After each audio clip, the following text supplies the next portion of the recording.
Think of the Scorpions. What hits you first? Is it maybe one of those killer guitar riffs? Or maybe a huge power ballad. Exactly, that feeling of just massive stadium rock. Yeah, it's the sound of a band that's, well, lasted decades, defied expectations, and really left a mark everywhere. Totally. And today we're doing a deep dive into that exact legacy. We've got this really comprehensive overview here, just packed with details. On the German rock legends, Scorpions. That's them. So our mission, using this source, is to kind of unpack how they evolved, look at some surprising twists, and figure out what makes them such a lasting force in rock. Think of it as your shortcut to understanding the whole Scorpions story. Okay, let's jump in. Right at the start. And the start. Right. It wasn't exactly what you might expect sound-wise. No, not at all. Formed in Hanover, West Germany, way back in 1965. That was Rudolf Schenker on rhythm guitar. 1965, that's, ancient history in rock terms. And the source says they were influenced by Mersey beat early on. Rudolf even sang. Surprising, right? Definitely not the hard rock yet. Things really started clicking around 1970, though. Okay, what happened then? That's when Rudolf's younger brother, Michael Schenker, on lead guitar, and the voice, Klaus Meine, joined up. They'd been in a cover band called Copernicus. Ah, okay, so that's the core coming together. Yeah. That lineup, with Lothar Heimberg on bass and Wolfgang Gioni on drums, they put out the first album, Lonesome Crow, in '72. Lonesome Crow. Yeah, a glimpse of where they started, but almost immediately, the first big change happened. Already. What was it? Well, during that tour, Scorpions opened for the British band UFO. Right. And Michael Schenker got an offer to join UFO as lead guitarist, and he took it. Wow. Michael Schenker joining UFO is a whole other huge story in rock, of course. Absolutely. But for Scorpions, him leaving, it almost killed the band right there. The source says Rudolf Schenker actually decided to join Uli Jon Roth's band, Don Road. Yeah, it really sounds like Scorpions are basically done. Don Road had Roth on guitar, Francis Buchholz on bass, Jürgen Rosenthal on drums. But here's the twist. Roth and Buchholz talked Rudolf into getting Klaus Meine back. So they kind of merged the bands? Exactly. It was the Don Road guys plus Rudolf and Klaus. And even though, there were more Don Road members, they kept the Scorpions name. Smart move. It already had some recognition, right? Precisely. In the German scene, yeah. That decision, keeping the name, merging the talent, that was absolutely pivotal. It set them up for everything else. Okay, fascinating start. So this new lineup, they got going pretty quick. Yeah, they didn't waste time. 1974, Flight of the Rainbow comes out. How was that received? A bit more successful than the debut. Yeah. And you started hearing hints of their future sound, like on Speedy's Coming. Right. And there were some early changes, too. Keyboardist left, the drummer got drafted. Yeah, Jürgen Rosenthal got drafted. They had a couple of drummers briefly before Rudy Lenners came in around 75. And 75 is also when they hooked up with Dieter Dierks, the producer. Yes. Yeah. That started a really long, really successful partnership. Their album In Trance came out that year. In Trance, the source calls this a huge step forward, says it established their heavy metal formula. What does that mean musically? It's where you really hear that blend solidifying, powerful riffs, but with Klaus's super distinct melodic vocals over the top. Heavier, yeah, but still really song-focused. Gotcha. And tracks like In Trance, Dark Lady, Robot Man. They started getting noticed outside Germany, too, building that international fan base. Okay, the momentum is building, but then 1976, Virgin Killer. This one stands out for other reasons. Oh, yeah, the album cover. That cover. Designed by the label's product manager, apparently. That image, the young girl behind shattered glass, it caused a massive controversy. Banned in some places, replaced in others. Yeah. It's pretty shocking looking back. Definitely memorable, maybe not in a good way. But the source points out, despite the cover uproar, the music itself was actually really well received by critics. Yeah, the music was strong. A weird situation. Another change in 77. Yep. Drummer Rudy Lenners left. Herman Rarebell came in. He'd stick around for a long time. Okay. And after Taken by Force in 77, Uli Jon Roth left too, just before the Tokyo Tapes live album. Right. He wasn't happy with the band getting more commercial. He was more into the psychedelic stuff. So he left to do his own thing, Electric Sun. Exactly. Which meant Scorpions needed another lead guitarist again. And the search this time led to Matthias Jabs. But didn't they audition a ton of people first? Something like 140 guitarists, the source says. Wow. Yeah, huge search. But they found Jabs in 78 and he just clicked.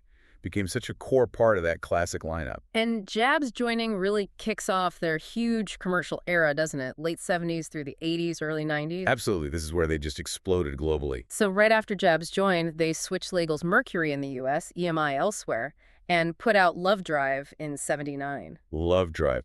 Yeah, a lot of people point to this as a real peak. It just nailed that Scorpions formula.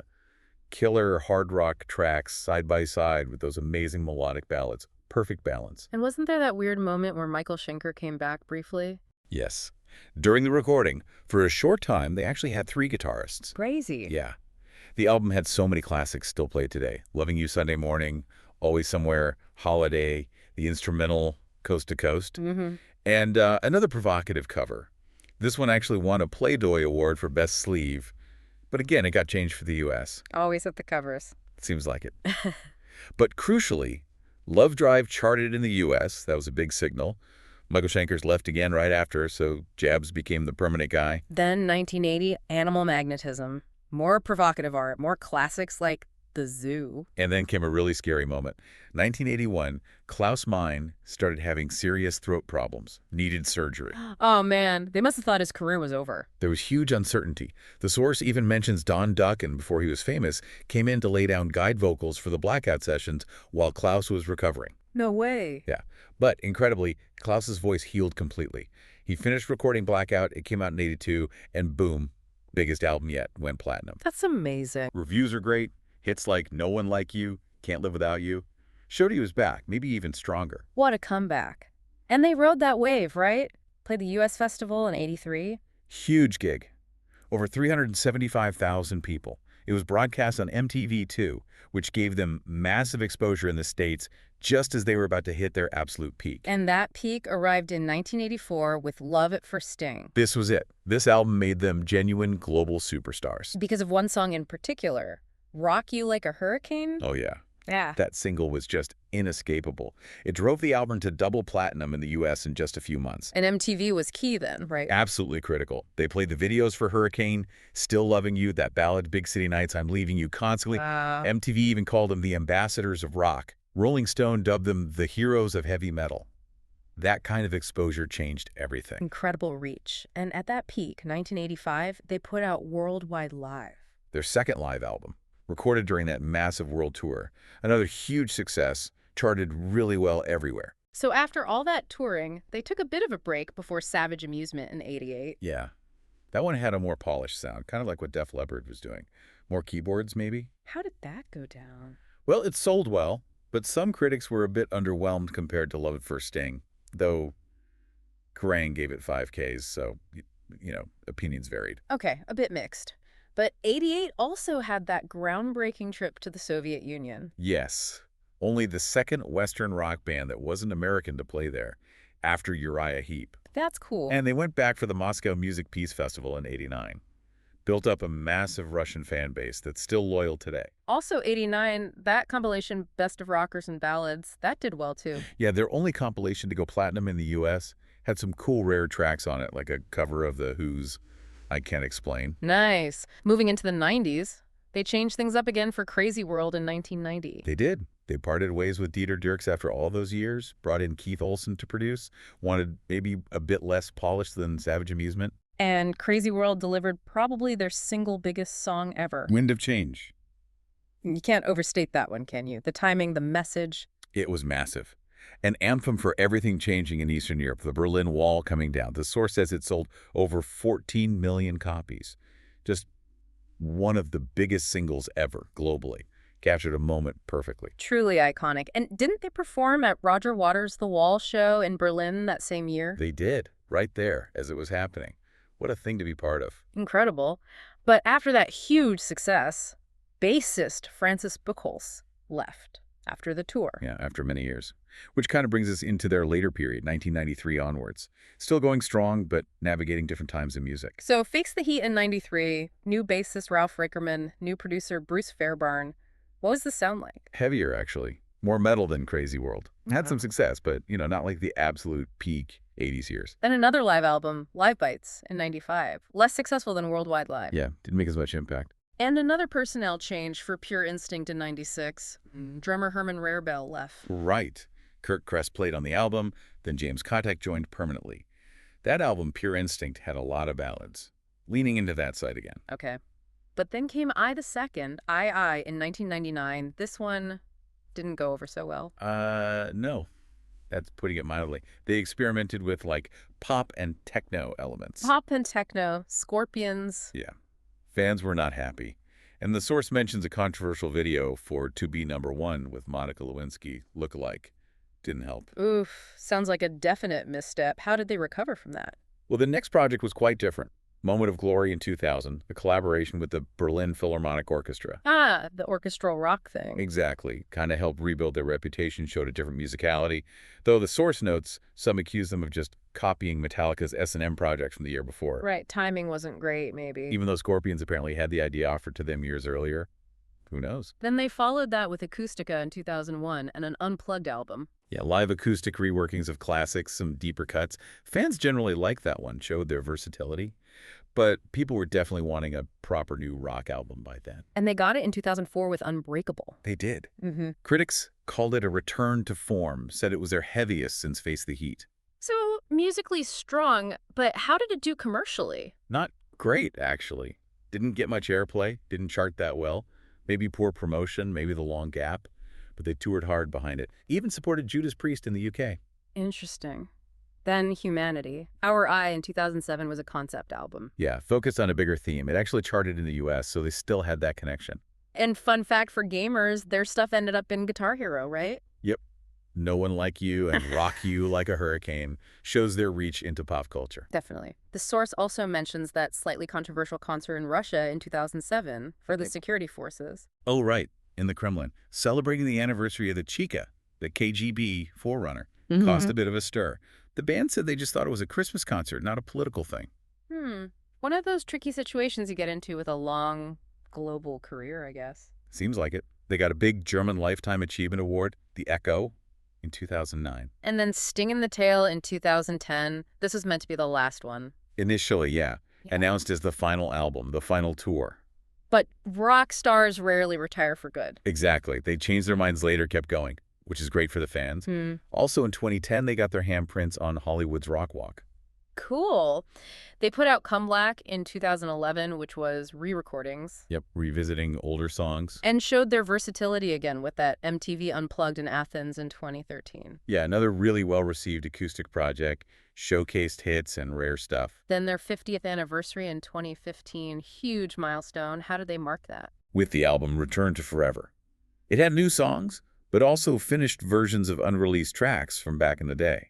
Plus, they did deluxe reissues of the classic albums, celebrating the history. And another big change in 2016, new drummer. Yes, Mickey D, legendary drummer from Motorhead, replaced James Kotek. That brought some serious power back there. Oh yeah, Mickey D is a monster. In 2017, they got inducted into the Hall of Heavy Metal History for pioneering the two-guitar attack. That's right, that signature sound. Can you break down that two-guitar attack for us? What does that really mean? Is that interplay, you know? You got Rudolf Schenker laying down that solid driving rhythm guitar, the foundation. Right. Then you have the lead guitarist, Roth, Michael Schenker, Matthias Jabs, weaving those really melodic, often bluesy, distinctive leads and solos over the top. It creates this really full, rich guitar sound. More texture than just one guitar. Makes sense. That layered sound supporting Klaus's vocals. So jumping ahead, 2022, their 19th studio album, Rock Believer. Yep. The source mentions the pandemic kind of messed with their production plans. They couldn't work with Greg Fidelman like they wanted, but they got it done. And still touring? Absolutely. Still got the energy.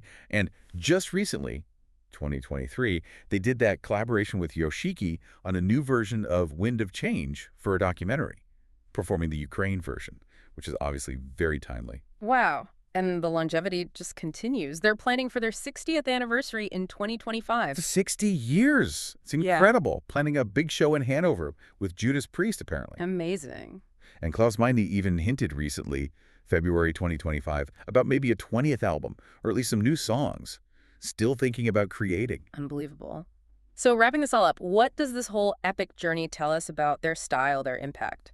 Well, the labels are hard rock, heavy metal, But as we've seen, they've touched on a lot within that early krautrock hints, the heavy stuff, ballads, orchestral, acoustic, even that pop techno blip. And the success is undeniable. Over 100 million records estimated worldwide, massive sales, tons of gold and platinum. Yeah, they weren't niche. They were huge.